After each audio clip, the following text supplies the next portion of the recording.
Apektado na rin ang kalidad ng mga gulay dahil sa pag-uulan ayon sa ilang vegetable farmers. Makibalita tayo live kay Jasmine Gabriel Galban. Jasmine?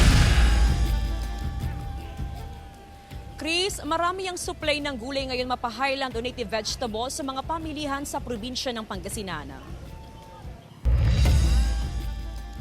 Ilang araw nang mababa ang presyo ng gulay sa mga pamilihan sa Pangasinan na resulta umano ng dire-diretsyong pag-uulan bunsod ng habagat.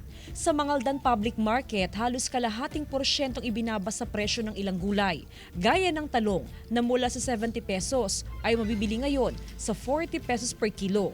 Ang kalabasa mula sa 50 pesos per kilo ay nasa 20 hanggang 30 pesos na ngayon. Ganon din ang ampalaya at okra na parehong nasa 60 pesos per kilo ngayon mula sa 80 pesos hanggang 90 pesos noong nakaraang mga araw. Halos kalahati rin ang ibinaba sa presyo ng sayote, carrots at patatas. Malaki talagang binaba, madam. Dahil sa sobrang tumal, tag-ulan walang bibili. Dahil din sa naranasang mga pag-ulan ay apektado ang kalidad ng gulay. Mabilis na mabulok ang gulay na nabasa ng ulan. Bubulok po. Yung hindi po nabibinta, nabubulok na. Nababasa? Opo. Malaking bagay naman daw para sa mga mamimili ang mababang presyo ng gulay.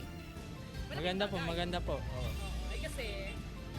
Ano po mura Kaya namimili kami. Tiniyak naman ng Samahang Industriya ng Agrikultura o SINAG na sapat ang supply ng mga gulay hanggang sa mga susunod na linggo sa kabila ng mga pag-uulan.